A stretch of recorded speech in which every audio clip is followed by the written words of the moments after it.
Hello everyone, let us continue our questions of forenoon Gate 2024 session. So in this video we will cover the question from 11 to 20. In the last video we have covered the question from 1 to 10. So let us start. Let f r goes to r be a function such that fx is equal to maximum x cube, x belongs to r where r is the set of all real numbers, the set of all points where fx is not differentiable. Okay, so first of all हमें fx दिया हुआ है जो भी maximum होगा x और x cube, ठीक है। तो हमें सबसे पहले इनके मीटिंग पॉइंट्स निकाल लेने हैं ये ग्राफ में। तो यहाँ पे मीटिंग पॉइंट्स होंगे इसके कहाँ पे इक्वल होंगे,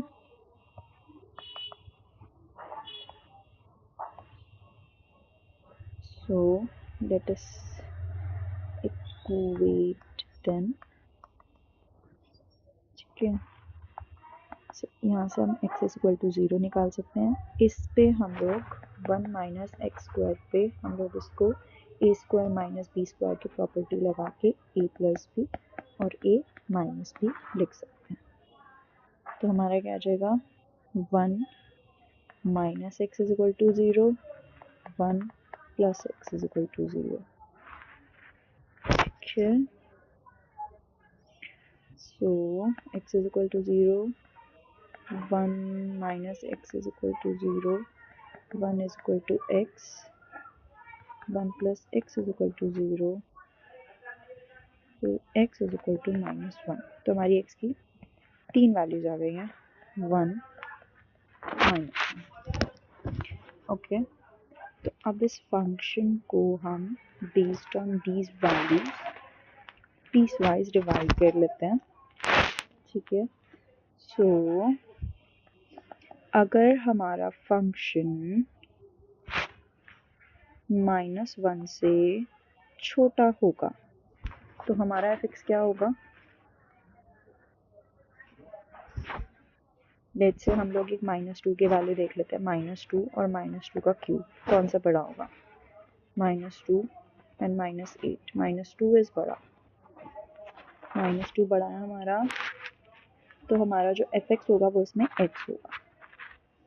सिमिलरली अगर हम लोग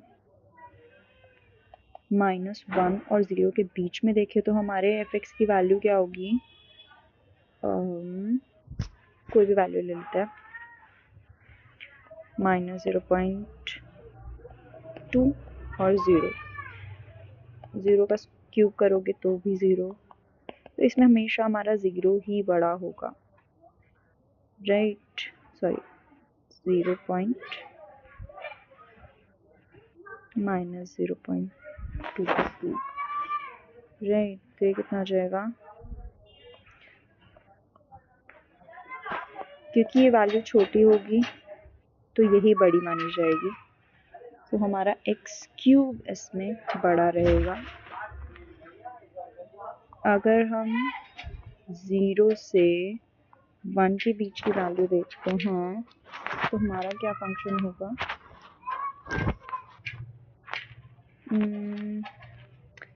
लेट्स से 0.1 ले लेते हैं और 0.1 का क्यूब ले लेते हैं।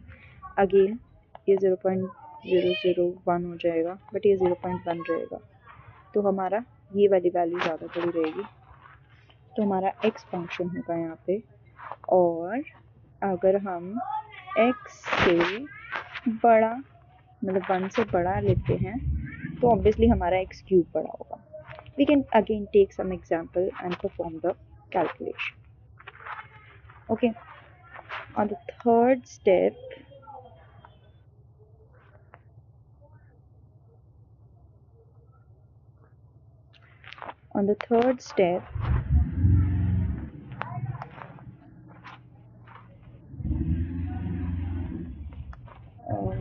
give me a minute guys, always forgot how to use it. Right. So अब जितने भी हमारे पॉइंट्स आए हैं, with this at least we can observe कि fx जो होगा वो एक continuous function होगा. It is not breaking anywhere. ठीक है, तो at each meeting point हम लोग अब सिर्फ ये और देख लेते हैं कि डिफरेंशिएबल है या नहीं है ये through. Okay, so for point -1, 0 and 1 अगर हम इसका डिफरेंशिएशन देखते हैं, x का डिफरेंशिएशन होगा 1, 3x² का डिफरेंशिएशन होगा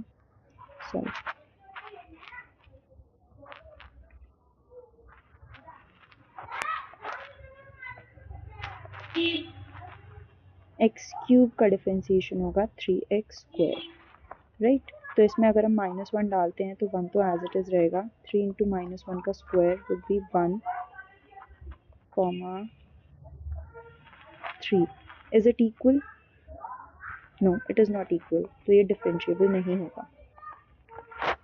सिमिलरली अगर हम इसकी वैल्यू डालते हैं तो ये हमारा हो जाएगा, ये भी इक्वल नहीं होगा क्योंकि ये 0 हो जाएगा, ये 1 हो जाएगा, नॉट डिफरेंशिएबल. अगर इसमें 1 में देखते हैं हम लोग तो 3 × 1, ये हमारा 3 आ जाएगा which is not equal to not differentiable. तो ये तीनों ही पॉइंट्स पर डिफरेंशिएबल नहीं होगा, बट ये कॉन्टिन्यूस फंक्शन है तो बाकियों पे डिफरेंशिएबल होगा. तो हमारे जो आंसर होगा वो होगा डी. ठीक है, let us come to the next question. The product of all eigenvalues of the matrix is this. Okay, so अगर हमें प्रोडक्ट निकालना होता है आइगन वैल्यूज़ का तो वो उसके डिटर्मिनेंट के बराबर होता है. ठीक है, so product of all eigenvalues is equal to the determinant of the matrix. Okay, so हम लोग इसका डिटर्मिनेंट निकाल सकते हैं. सेकेंड ऑब्जर्वेशन ही होती है. ओके, डिटर्मिनेंट कैसे निकालते हैं, आई जस्ट टेल यू. 1, कोई भी कॉलम या रो ले लेते हैं. लेट्स से हमने ये वाली रो ली हुई है, सो इसको छोड़ के 9 5 ज़ा 45 माइनस 8 6 ज़ा 48 प्लस में 2, इस वाली और इस वाली रो को छोड़ के 9 4 ज़ा 36 माइनस 7 6 ज़ा 42 प्लस में I think it is minus here.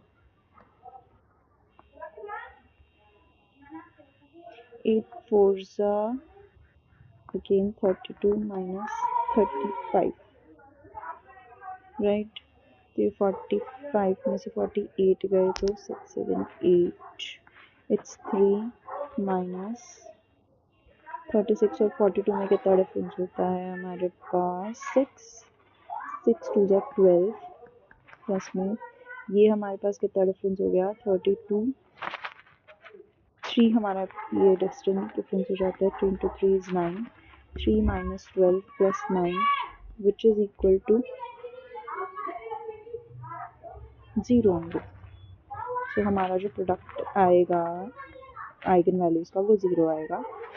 Otherwise आप एक ऑब्जर्वेशन और कर सकते हो कि इसमें जो आपका कॉलम 3 है वो आपका twice of column 2 minus C1 है. फॉर एग्जाम्पल C2 की आप वैल्यू ले लो 2, उसको 1 में से माइनस करोगे तो -1 इज 3 जो कि C3 की वैल्यू है. ठीक है, हमारे C1 ये रहा, C2 ये रहा, C3 ये रहा. सो इट जस्ट शोज कि आपके जो कॉलम्स हैं वो लीनियरली डिपेंडेंट है. अगर लीनियरली डिपेंडेंट है तो एक ना एक आइगन वैल्यू जो वो आपकी 0 होगी. So we can directly see that quickly. Okay, let us come to the next question. Consider a system that uses 5 bits for representing signed integers in 2's complement format. In this system, two integers a and b are represented as a 01010 and b 11010. Okay, अगर हम इन दोनों को अगर हम इन दोनों को decimal में करते हैं तो how are we going to do that? Okay, so 2's complement में हम लोग सबसे पहले एक चीज़ देखते हैं डेसिमल में करने के लिए. सबसे पहले हमारी फर्स्ट डिजिट अगर 0 होती है तो हम इसको डायरेक्टली डेसिमल में कन्वर्ट कर सकते हैं with like 2 की पावर 0, 2 की पावर 1, 2 की पावर 2, 2 की पावर 3 एंड सबको ऐड कर सकते हैं. तो ये हमारा बन जाएगा 10. 8 plus 10, 8 plus 2 is 10, right? But जो आपका b वैल्यू है विच इज़ 11010, क्योंकि इसका जो साइन है वो नेगेटिव का है. बेसिकली फर्स्ट डिजिट जो होती है आपकी वो साइन डिजिट होती है. इट डिपेक्ट्स कि इट इज प्लस और माइनस. अगर 0 है तो प्लस होगा, 1 है तो वो नेगेटिव नंबर होगा. नेगेटिव नंबर के लिए पहले हमें इसका 2's कॉम्प्लीमेंट लेना पड़ता है. तो how do we calculate the 2's complement? सबका पहले डिजिट कॉम्प्लीमेंट कीजिए और उसमें एक ऐड कर दीजिए. सो इट इज़ 6 और इसका जो साइन था वो नेगेटिव था, तो b विल बी -6. तो अब इनकी वैल्यूज देख लेते हैं. a plus B would be 10 minus 6 is 4. ठीक है, 10 माइनस -6 इज 16. 16 आपका 5 बिट रिप्रेजेंटेशन में लाई नहीं करेगा because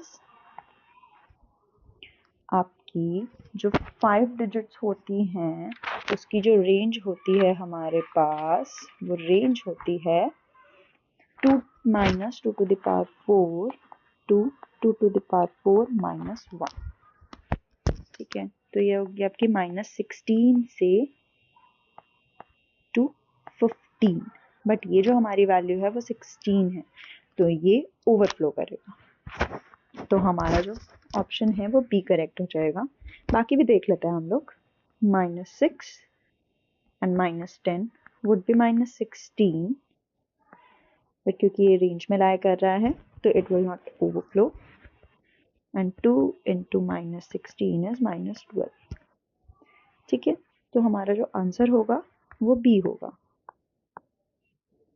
Okay, let us come to the 14th question. Consider a permutation sampled uniformly at random from the set of all permutations of 1, 2, 3 to n for some n greater than 4 or equal to 4. Let x be the event that 1 occurs before 2 in the permutation and y the event that 3 occurs before 4. Which one of the following statements is true? Okay. सो इसके लिए हम लोग एक example ले लेते हैं. इसमें जो सबसे स्मॉलेस्ट वैल्यू दी गई है हमें जिसमें दोनों इवेंट आकर कर सकते हैं that is n is equal to 4. तो हमारे पास जो सेट बन जाएगा वो बन जाएगा 1, 2, 3 एंड 4. और अगर हम इसकी टोटल परम्यूटेशंस देखें तो हमारे पास हो जाएंगी n का फैक्टोरियल विच इज़ 4 का factorial which is equal to 24. Okay, तो अब जो हमारा इवेंट है x, वो इवेंट हमारा कहता है कि आपका जो 1 है वो 2 से पहले आना चाहिए. ठीक है, तो हम ऐसे हमारे पास कितनी परम्यूटेशंस हो सकती हैं? इट इज़ लाइक ये कह रहा है कि आपकी जो कॉम्बिनेशन होगी 1 2 4 3, 1 4 2 3, 1 4 3 2. तो ऐसे हमारे पास कितनी कॉम्बिनेशंस हो सकती हैं? तो इसके कॉम्बिनेशन होंगे हमारे पास NC2 इंटू 2 फैक्टोरियल। ठीक है, ये हमारी कितनी आ जाएंगी 4 फैक्टोरियल, 2 का फैक्टोरियल, 2 का फैक्टोरियल, 2 का factorial and it will come out to be 12। ठीक है, ऐसे ही अगर हम y की देखें तो हमारे पास y की भी सेम ही रहेंगी, जो NC2 into 2 which would be 12 only। ठीक है, अब एक बारी क्वेश्चन देख लेते हैं। The events x and y are mutually exclusive. Mutually exclusive होने के लिए px intersection y should be equal to 0, right. But अगर हम इसमें देखें तो हमारे पास कुछ ऐसे केसेस भी हैं जिसमें दोनों केसेस में वो लाई कर सकते हैं। ठीक है, फॉर एग्जाम्पल 1 2 3 4। ठीक है, तो ये तो हमारा नॉन जीरो है, तो ये तो नहीं होगा। The events x and y are independent. अच्छा, इंडिपेंडेंट होने के लिए हमारे पास कंडीशन होती है कि p of x to p of y is equal to px intersection y। Okay, तो पहले हम लोग p इंटरसेक्शन y निकाल लेते हैं। ठीक है, ऐसे कॉम्बिनेशंस जिसको फर्स्ट x इवेंट और y इवेंट दोनों सेटिस्फाई कर रहे हो, उसके निकालने के लिए हमारे पास क्या फॉर्मूला होगा कॉम्बिनेशन का, 4C2 इंटू 2C2 अपॉन में टोटल कॉम्बिनेशन हमारे पास जितनी हैं, तो 6 इंटू 1 अपॉन में 24 विच इज 1/4 आपका जो। ओके, और p ऑफ x अगर हम निकालते हैं तो वो कितना होगा हमारा 12/24 विच इज हाफ। ठीक है, सिमिलरली ये भी हमारा ऐसे ही p ऑफ y भी हमारा हाफ बन जाएगा और हमारा p x इंटरसेक्शन y भी हमारा 1/4 है। So from here we can say that events x and y are independent. So yeah, B हमारा सही होगा। Either event x or y must occur. It is saying that या तो x होना चाहिए या फिर y होना चाहिए, बट ऐसा तो नहीं है, हमारे पास तो दोनों केसेस हो सकते हैं, जैसे कि हम लोगों ने यही देखा था 4। हाँ, मतलब इट इज लाइक कि 1 2 3 4 दोनों एक साथ हो सकते हैं। Event x is more likely than event y, नहीं, ये भी हमने देख लिया है कि दोनों की जो प्रोबेबिलिटी है होने की वो हाफ एंड हाफ है, तो it is also not true. Okay, coming to the next question, which one of the following statement is false? In the cycle stealing mode of DMA, one word of data is transferred between an IO device and main memory in a stolen cycle. Okay, थोड़ा सा मैं आपको बता देती हूँ कि DMA के cycle stealing mode में क्या होता है, बल्क ट्रांसफर मोड में क्या होता है, प्रोग्राम्ड IO में क्या होता है, एंड आपका इंटरप्ट सर्विस रूटीन में क्या होता है। ओके, सो DMA का हम बेसिकली यूज़ इसलिए करते हैं कि आपके जो IO और मेमोरी के बीच में अगर CPU सारे ट्रांसफ़र ऑपरेट करता है हर एक स्टेप पे, तो आपकी जो CPU यूटिलाइजेशन होती है वो बहुत कम हो जाती है। सो हम लोग थोड़े टाइम के लिए जो बस का कंट्रोल है वो DMA को दे देते हैं CPU के बजाय, सो दैट कि हमारा जो CPU यूटिलाइजेशन है इंक्रीज हो जाए और मेमोरी ट्रांसफ़र भी होता रहे side by side. So cycle stealing mode में क्या होता है कि आप एक एक साइकिल CPU से स्टील करते हो, मतलब एक साइकिल पे आप अपना डेटा ट्रांसफर करते हो और जो आपका कंट्रोल है आप वापस CPU को दे देते हो। तो क्योंकि इसमें हम लोग सिर्फ एक ही साइकिल स्टील कर पाते हैं, तो इधर आपका 1 वर्ड या फिर 1 बाइट ही ट्रांसफर हो पाती है। ठीक है, तो ये इन्होंने डेफिनेशन के अकॉर्डिंग लिखा हुआ है, in the cycle stealing mode of DMA one word of data is transferred between an IO device and main memory in a stolen cycle. This is right for, और इन आर केस क्योंकि हमें false देखना है, it is not the correct option. For bulk data transfer, the burst mode of DMA has a higher throughput than the cycle stealing mode. Okay, so bulk mode में क्या होता है कि हम लोग rather than taking one cycle or stealing one cycle from CPU, हम लोग अपना बस कंट्रोल ले लेते हैं CPU से ताकि हम एक पूरा ब्लॉक ट्रांसफर कर पाए. अगर हम ब्लॉक ट्रांसफर कर रहे हैं तो हमारा जो थ्रूपुट होता है वो हाई हो जाता है rather than the cycle stealing जिसमें सिर्फ एक वर्ड या बाइट ही हम लोग ट्रांसफर कर पाते हैं. तो it is also true for bulk data transfer the burst mode of DMA has a higher throughput than the cycle stealing mode. तो ये भी ऑप्शन सही है, बट 15 के कॉरेस्पॉन्डिंग ये हमारा करेक्ट आंसर नहीं है. Programmed I/O mechanism has a better CPU utilization than the interrupt-driven I/O mechanism. Okay, programmed I/O में क्या होता है कि CPU I/O डिवाइस का वेट करता रहता है, बिजी वेटिंग करता है कि जब तक CPU जो हमारा I/O डिवाइस है वो रेडी ना हो ट्रांसफर के लिए. तो इसमें CPU एक लूप में बिजी वेटिंग करता है, तो हमारी CPU यूटिलाइजेशन जो होती है वो कम हो जाती है. जबकि इंटरप्ट ड्रिवन में क्या होता है, सीपीयू अपना काम कर रहा है लेकिन जब भी आईओ डिवाइस रेडी होता है वो एक इंटरप्ट भेजता है सीपीयू के पास, और सीपीयू एक इंटरप्ट वेक्टर को रन करता है जो कि ट्रांसफर करने में हेल्प करता है.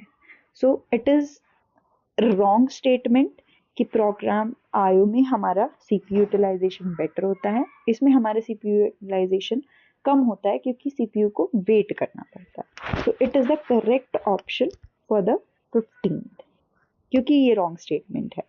The CPU can start executing an interrupt service routine faster with vector interrupt than with non-vectored interrupts. It is also correct क्योंकि vectored interrupt में क्या होता है कि हम लोग सर्विस रूटीन जो हमें भेजना होता है इंटरप्ट को रन करने के लिए, हम उसका एड्रेस भी साथ में भेजते हैं वेक्टर्ड में. बट नॉन वेक्टर्ड में पहले हमें सर्विस रूटीन का एड्रेस ढूंढना पड़ता है, उसके बाद वो सर्विस रूटीन रन होता है. सो जो आपका वेक्टर्ड वाला होता है वो फास्टर होता है. तो it is a correct statement, but for the 15 it is not a correct option. So इसका ऑप्शन सही होगा सी. Let us go to the 16th question. A user starts browsing a web page hosted at a remote server. The browser opens a single TCP connection to fetch the entire web page from the server. The web page consists of a top-level index page with multiple embedded image objects. Assume that all caches, DNA cache browser, and the following packets labels in some order.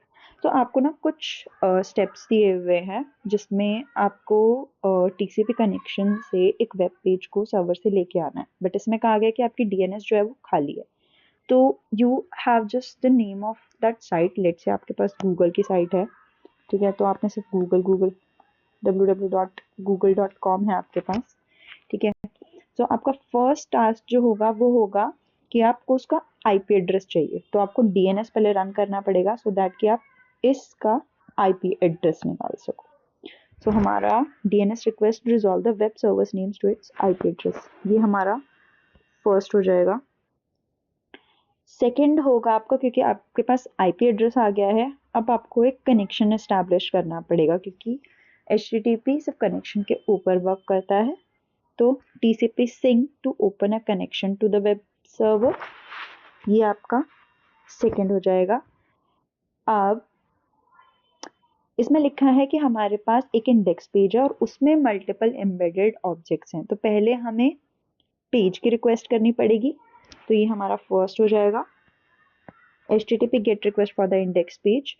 और जब वो page को हम read करेंगे तो हमें embedded objects दिखेंगे उसमें. फिर we'll get a request for this image object as well. तो आपका जो सीक्वेंस रहेगा वो रहेगा second fourth, third, first and third, second, fourth, first and third, तो आपका C सही होगा इसमें. ठीक है. Let us come to the next question. Given an integer array of size n, we want to check if the array is sorted in either ascending or descending order. An algorithm solves this problem by making a single pass through the array and comparing each element of the array only with its adjacent elements. The worst case complexity of this algorithm is. Okay, so given an integer array of size and we want to check if the array is sorted. देखो हमें check करना है कि array जो है वो sorted है या नहीं है. अब वो sorted ascending order में भी हो सकती है, descending order में भी हो सकती है. ठीक है. तो अगर हम दोनों ही केसेस में लें, अगर हम ascending के लिए चेक कर रहे हैं तो हमारा वर्स्ट केस क्या हो सकता है कि वो डिसेंडिंग में हो. अगर हम डिसेंडिंग की सॉर्टिंग स्टार्ट चेक कर रहे हैं तो हमारा वर्स्ट केस क्या होगा कि वो असेंडिंग में अरेंज हो.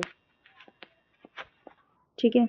तो हमारे को अगर ये चेक करना है तो हमारा वर्स्ट केस जो होगा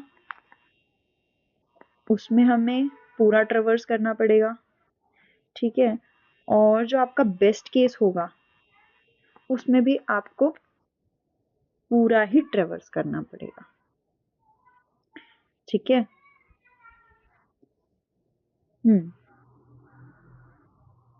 you have to actually compare ना कि सारे सॉर्टेड हैं या नहीं है. ठीक है. तो अगर आप असेंडिंग का बेस्ट केस देखोगे ये बन जाएगा वर्स्ट केस ऑफ डिसेंडिंग. ठीक है. अगर आप डिसेंडिंग का बेस्ट केस देखोगे तो वो बन जाएगा वर्स्ट केस ऑफ असेंडिंग. तो दोनों ही बेस्ट केस एक दूसरे के वाइस वर्सा होंगे. तो आपका बेस्ट केस भी एन रहेगा, वर्स्ट केस भी एन रहेगा. तो आपका बोथ ओ एन और ओमेगा एन हो जाएगा. So consider the following C program. Include stdio is equal to 6, b is equal to 0, while a is less than 10 is equal to b divided by. So ये क्या कह रहा है कि हमारे पास a की वैल्यू है 6, ठीक है, और b की वैल्यू है 0.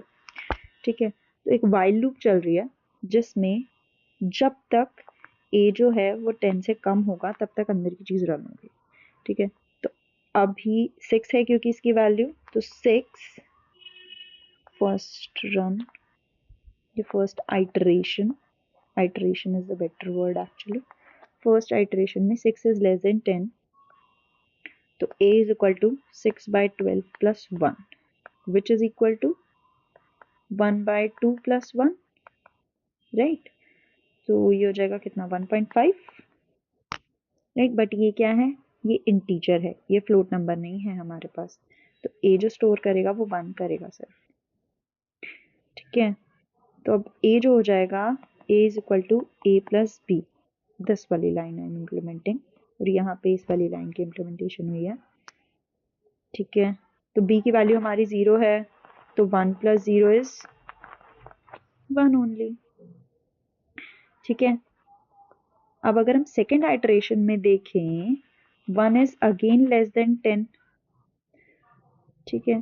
पहले ये 6 था, अब ये 1 हो गया. अब ये दोबारा रन करेगा 1/12 प्लस 1, ये कुछ बहुत 0.00 वैल्यू आ जाएगी प्लस 1. ठीक है. तो again it will remain 1 only. ठीक है. और b की वैल्यू भी हमारी नहीं बन रही है, a तो हमारा 1 ही रह जाएगा. तो ये तो हमारी इनफाइनाइट लूप चल जाएगी बिकॉज कोई कंडीशन है ही नहीं जहाँ पे a बढ़ रहा हो. a किसी भी कंडीशन में 10 से ऊपर जाएगा ही नहीं. तो हमारी जो स्टेटमेंट है the program prints 9 as input, जी नहीं. The program prints 10 as output, जी नहीं. The program gets stuck in a infinite loop, that is correct. ठीक है. So consider the following C program. It is a question of recursion actually. हमारे पास एक function दिया हुआ है fx और मेन से उसको फंक्शन को कॉल किया गया है, ठीक है।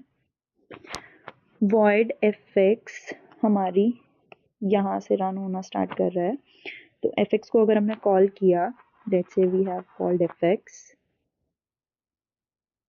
ठीक है, और rather let me right it here, fx यहाँ पे कॉल किया है हमने, तो fx में सबसे पहले कैरेक्टर इनिशियलाइज होगा, उसमें गेट कैर का मतलब होता है कि हम इनपुट ले रहे हैं। अगर जो हमने इनपुट लिया है वो एंड ऑफ द लाइन नहीं है तो हम fx को दोबारा कॉल करेंगे, ठीक है। अगर वो एंड द लाइन नहीं है तो हम पुट कैर का मतलब होता है कि हम लोग उसको दोबारा प्रिंट कर देंगे स्क्रीन पे। ओके, एक बार ये नीचे वाली लाइन पढ़ लेते हैं। Assume that the input to the program from the command line is 1 2 3 4 followed by the new line character. Okay, तो जब ये फर्स्ट टाइम कॉल होगा तो यहाँ पे हमने a को कॉल किया और यहाँ पे हमें जो इनपुट मिला वो मिला 1, ठीक है, जो कि नहीं इक्वल है एंड ऑफ द लाइन के। तो यहाँ पे दोबारा एक fx की कॉल होगी, ठीक है, इस fx पे कॉल होगा, फिर हमारी जो इनपुट होगी वो इस बार 2 होगी, ठीक है, वो भी एंड ऑफ द लाइन के बराबर नहीं है तो एक और fx कॉल होगी, ठीक है, इस बार हमारी 3 इनपुट होगी which is also not equal to end of the line, तो हमारी फिर एक और fx कॉल होगी, इट इज एक्चुअली fx, ठीक है, ये fx और यहाँ पे ऐसे void है, ठीक है। इसके बाद हमारे पास 4 आएगा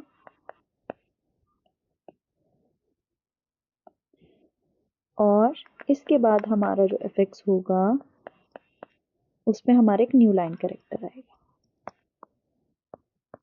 ठीक है।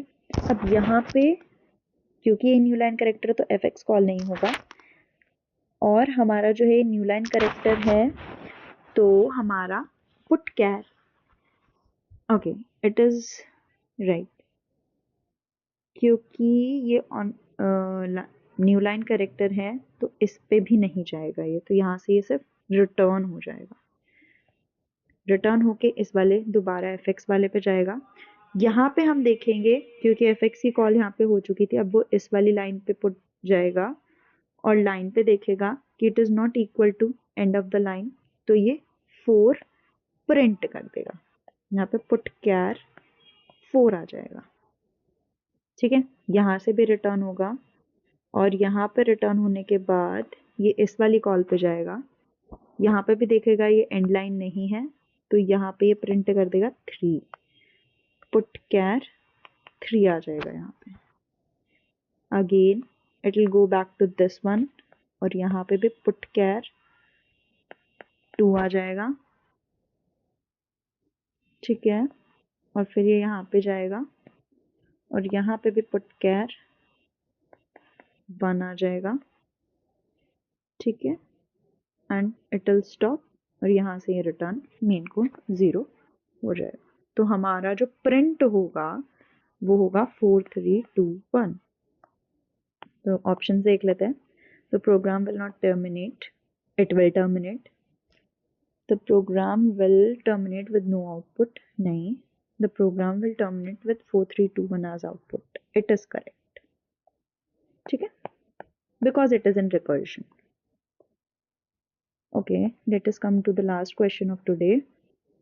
Let S be the specification instructors teach courses, students teach register for courses। Okay, so let us do one thing, क्योंकि ईयर डायग्राम है तो हर एक स्टेटमेंट को हम लोग अपने से मैच करने की ट्राई करते हैं।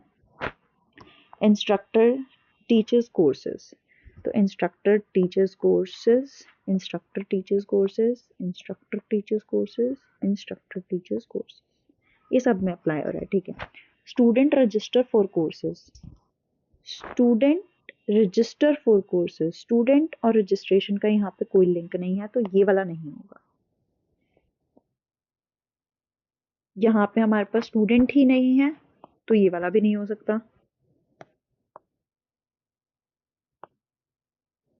यहाँ पे हमारे पास दोनों ऑप्शन है, यहाँ पे भी स्टूडेंट रजिस्टर कर रहा है और यहाँ पे भी स्टूडेंट रजिस्टर कर रहा है कोर्स के लिए। ठीक है, अब हमारे पास थर्ड है courses are allocated classroom. Courses को एलोकेट कर रखे हैं क्लासरूम। Okay, courses allocate classroom, allocate और क्लासरूम के बीच में कनेक्शन होना चाहिए था विच इज एब्सेंट हियर, ये भी नहीं होगा। ठीक है, यहाँ पे है हमारे पास लास्ट वाला और चेक कर लेते हैं, वैसे तो यही होगा हमारा answer, instructors guide students and instructor guide students. तो हमारा जो आंसर हो जाएगा वो हो जाएगा फोर्थ। जो हमारा जो आंसर हो जाएगा वो जाएगा फोर्थ। ओके, तो हमने आज 11 to 20 क्वेश्चंस कर लिए हैं गेट 2024 के 4 नून सेशन के। अगर आपको ये वीडियो अच्छा लगा हो तो please subscribe and like it. Thank you and stay connected for more